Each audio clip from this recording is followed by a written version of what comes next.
ನಮಸ್ಕಾರ. ಒಂದು ರಾಷ್ಟ್ರ ಸಮೃದ್ಧವಾಗಿ ಬಲಿಷ್ಠವಾಗಿ ಇರಬೇಕಾದ್ರೆ 7 ಅಂಗಗಳು ಪರಿಪೂರ್ಣವಾಗಿ ಇರಬೇಕು ಅಂತ ಹೇಳಿ ಸ್ಮೃತಿಕಾರರು ಉಲ್ಲೇಖ ಮಾಡ್ತಾರೆ. ಹಾಗಾದರೆ ರಾಜ್ಯವು ಸಮರ್ಥವಾಗಿ ನಡೆಯುವುದಕ್ಕೆ ಬೇಕಾದ 7 ಅಂಗಗಳು ಯಾವುವು ಎನ್ನುವುದನ್ನು ಆ ಸ್ಮೃತಿಕಾರರೇ ಉಲ್ಲೇಖ ಮಾಡಿ ಕೊಟ್ಟಿದ್ದಾರೆ. ಸ್ವಾಮ್ಯಮಾತ್ಯೌ ಪುರಂ ರಾಷ್ಟ್ರಂ ಕೋಶದಂಡೌ ಸುಹೃತ್ ತಥಾ ಸಪ್ತ ಪ್ರಕೃತಯೋ ಹ್ಯೇತಾಃ ಸಪ್ತಾಂಗಂ ರಾಜ್ಯಮುಚ್ಯತೆ. 7 ಅಂಗಗಳಲ್ಲಿ ಮೊದಲನೆಯ ಅಂಗ ಸ್ವಾಮಿ, ಆ ರಾಜ್ಯವನ್ನು ಆಳುವ ಯಜಮಾನ ರಾಜ. ಎರಡನೇದು ಅಮಾತ್ಯ, ಸರಿಯಾದ ಮಂತ್ರಾಲೋಚನೆಯನ್ನು ಮಾಡಿ ರಾಜನಿಗೆ ಸಮರ್ಪಕವಾದ ಸಲಹೆಯನ್ನು ಕೊಡುವ ಮಂತ್ರಿ ಎರಡನೆಯ ಅಂಗ. ಪುರಂ, ಯೋಗ್ಯವಾದಂಥ ರಾಜಧಾನಿ. ರಾಷ್ಟ್ರಂ ಎನ್ನುವುದಕ್ಕೆ ರಾಷ್ಟ್ರದಲ್ಲಿರತಕ್ಕಂಥ ಜನರು ಅಂತಲೇ ಅರ್ಥ. ಕೋಶ, ಯೋಗ್ಯವಾದಂಥ ಖಜಾನೆ, ಬೊಕ್ಕಸ, ಸಂಪತ್ತುಗಳಿರಬೇಕು. ದಂಡ, ಯೋಗ್ಯವಾಗಿರತಕ್ಕಂಥ ಬಲಿಷ್ಠವಾದಂಥ ಚತುರಂಗ ಸೇನೆ ಇರಬೇಕು. ರಥ, ಆನೆ, ಅಶ್ವ, ಅನಂತರದಲ್ಲಿ ಕಾಲಾಳುಗಳು, ಹೀಗೆ ಚತುರಂಗ ಸೇನೆ ಅಂತ ಪ್ರಾಚೀನ ಕಾಲದಲ್ಲಿ ಕರೀತಾ ಇದ್ರು. ಆ ಸೇನೆ ಸಮೃದ್ಧವಾಗಿ ಯೋಗ್ಯವಾಗಿ ಬಲಿಷ್ಠವಾಗಿರಬೇಕು. ಅದೇ ರೀತಿಯಲ್ಲಿ ಸುಹೃತ್, ಯೋಗ್ಯರಾದಂಥ ಮಿತ್ರನನ್ನ ರಾಜ ಹೊಂದಿರಬೇಕು. ಹೀಗೆ 7 ಅಂಗಗಳಿಂದ ಕೂಡಿದ್ದರೆ ಅದು ಪರಿಪೂರ್ಣವಾದಂಥ ರಾಷ್ಟ್ರ ಅಂತ ಅನಿಸಿಕೊಳ್ಳುತ್ತದೆ. ಹೀಗೆ ಯೋಚನೆ ಮಾಡಿ ನೋಡಿದಾಗ 7 ಅಂಗಗಳಲ್ಲಿ ಮಂತ್ರಿಗೆ, ಅಮಾತ್ಯನಿಗೆ ಅತ್ಯಂತ ಪ್ರಮುಖವಾದಂಥ ಸ್ಥಾನವನ್ನು ನಮ್ಮ ಹಿರಿಯರು ಕೊಟ್ಟಿದ್ದಾರೆ. ಹಾಗಾಗಿ ವಾಲ್ಮೀಕಿ ಮಹರ್ಷಿಗಳ ರಾಮಾಯಣದಲ್ಲಿ ಆರಂಭದಲ್ಲಿ ಅಮಾತ್ಯ ವರ್ಣನೆಯ ಭಾಗ ಬರ್ತದೆ. ದಶರಥ ಮಹಾರಾಜನ ಅಮಾತ್ಯರು ಯಾರಾಗಿದ್ದರು ಮತ್ತು ಅಮಾತ್ಯರ ಗುಣಲಕ್ಷಣಗಳು ಹೇಗಿದ್ದವು ಎನ್ನುವುದನ್ನು ವಾಲ್ಮೀಕಿ ಮಹರ್ಷಿಗಳು ವರ್ಣನೆ ಮಾಡ್ತಾರೆ. ಅವರು ಆರಂಭದಲ್ಲಿ ಹೇಳ್ತಾರೆ, ತಸ್ಯಮಾತ್ಯ ಗುಣೈರಾಸನ್ ಇಕ್ಷ್ವಾಕೋಸ್ತು ಮಹಾತ್ಮನಃ ಮಂತ್ರಜ್ಞಾಶ್ಚ ಇಂಗಿತಜ್ಞಾಶ್ಚ ನಿತ್ಯಂ ಪ್ರಿಯಹಿತೇ ರತಾಃ. ಬಹಳ ಚಂದದಲ್ಲಿ ಹೇಳ್ತಾರೆ, ಆ ಕೋಸಲವನ್ನ ಆಳ್ತಾ ಇರತಕ್ಕಂಥ ದಶರಥ ಮಹಾರಾಜನಿಗೆ ಗುಣಶಾಲಿಗಳು, ಕಾರ್ಯದಲ್ಲಿ ದಕ್ಷರೂ ಆದಂತಹ 8 ಮಂದಿ ಅಮಾತ್ಯರಿದ್ದರು. ಅಷ್ಟವು ಬಭೂವು ಅಂತ ಹೇಳ್ತಾರೆ.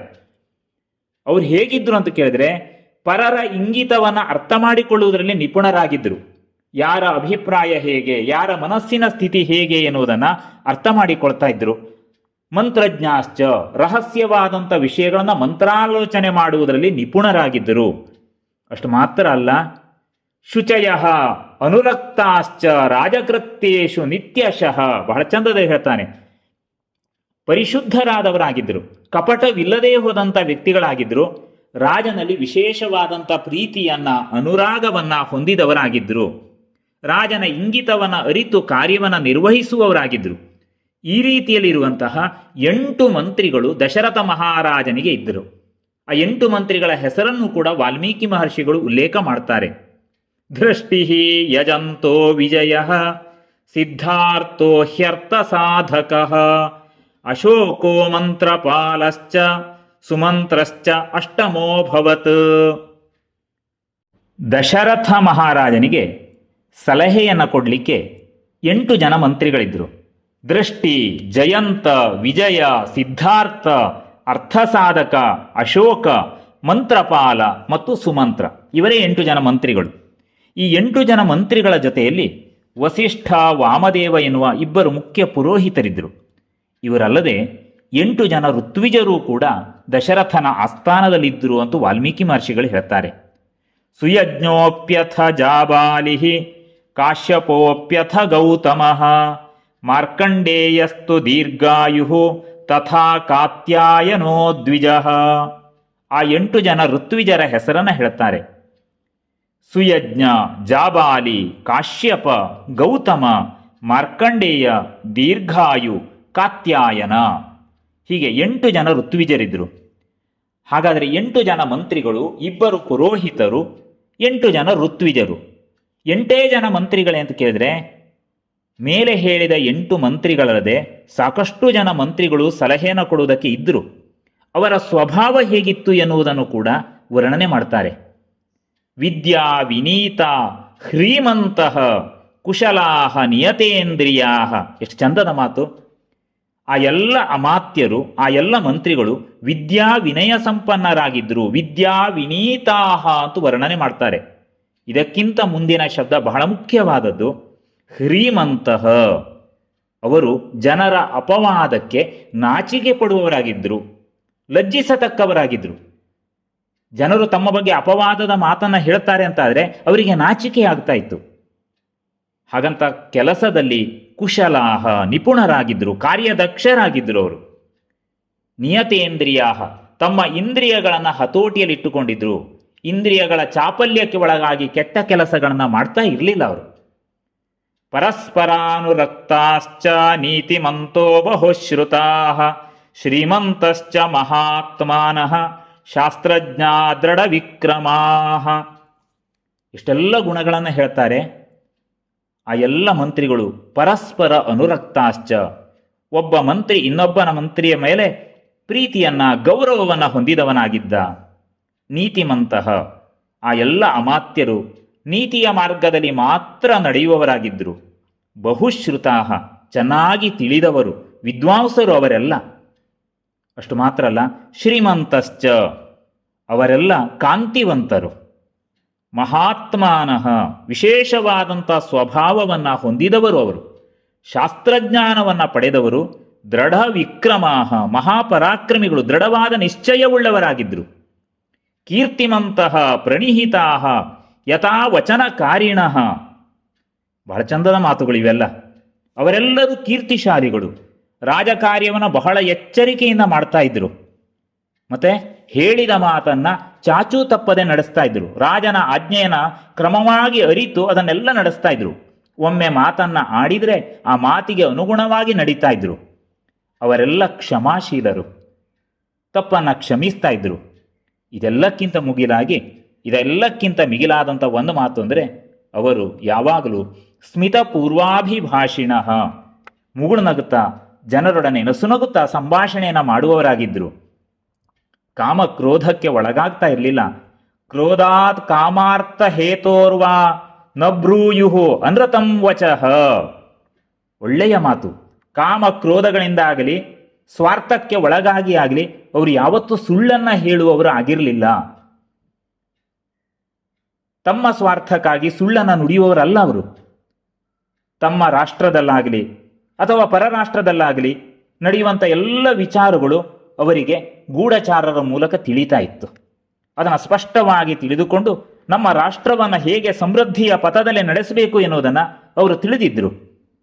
ಗೂಢಚಾರರಿಂದ ಆ ಎಲ್ಲ ವಿಷಯವನ್ನು ಸಂಗ್ರಹ ಮಾಡ್ತಾ ಇದ್ರು.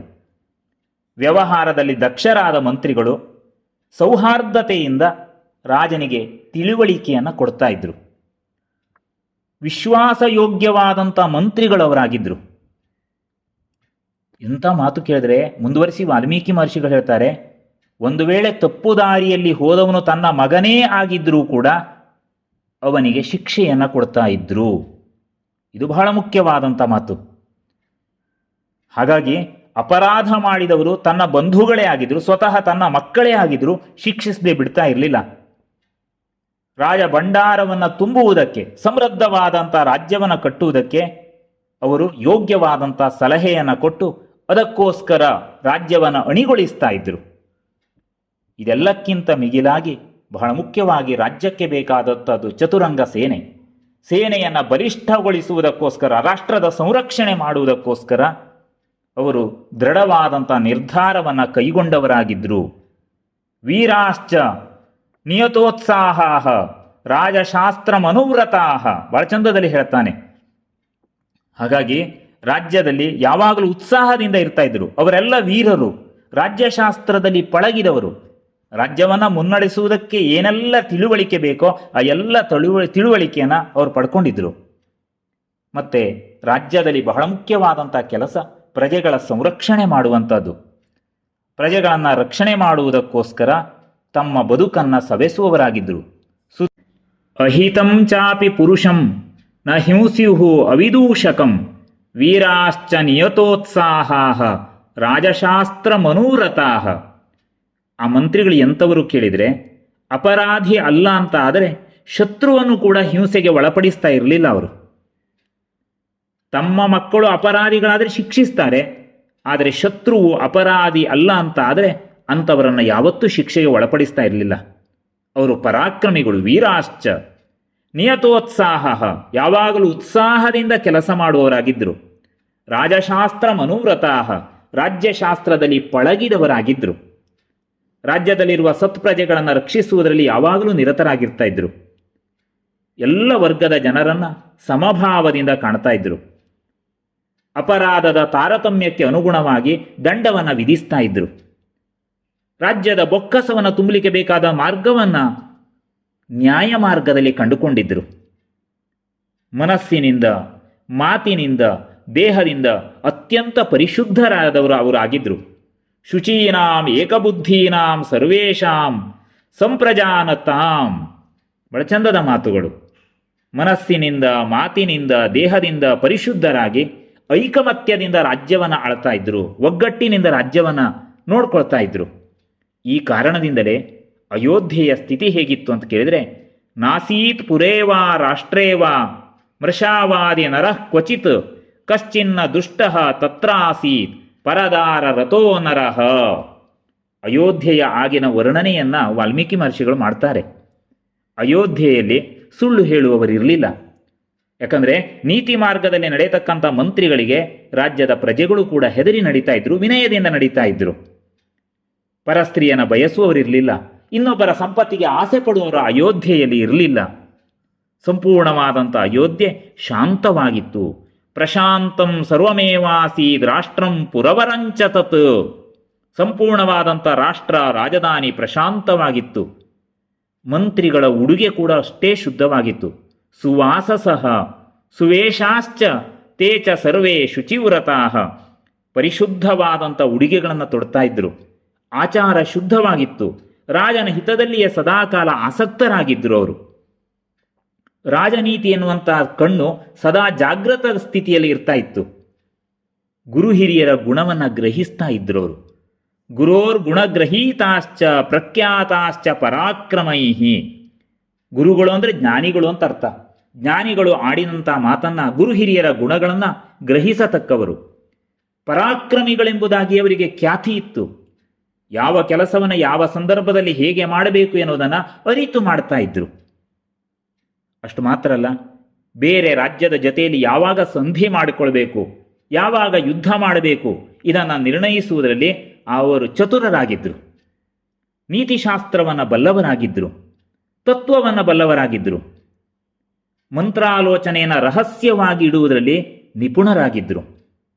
ಸೂಕ್ಷ್ಮವಾದಂಥ ರಾಜ್ಯದ ಕಾರ್ಯಗಳನ್ನು ಬಹಳ ಎಚ್ಚರಿಕೆಯಿಂದ ಪರಿಹರಿಸ್ತಾ ಇದ್ದರು. ಹೀಗೆ ತಾವು ಕಲಿತಂಥ ನೀತಿಶಾಸ್ತ್ರಕ್ಕೆ ಅನುಗುಣವಾಗಿ ರಾಜ್ಯಕ್ಕೆ ಪ್ರಿಯವಾದದ್ದನ್ನೇ ಮಾಡ್ತಾ, ಪ್ರಿಯವಾದದ್ದನ್ನೇ ಆಡ್ತಾ ನಡೀತಾ ಇದ್ದರು. ಇಂತಹ ಗುಣಶಾಲಿಗಳಾದಂಥ ಅಮಾತ್ಯರಿಂದ ಒಡಗೂಡಿ ದಶರಥ ಮಹಾರಾಜ ಭೂಮಿಯನ್ನು ಪರಿಪಾಲನೆ ಮಾಡ್ತಾ ಇದ್ದ. ಹೀಗೆ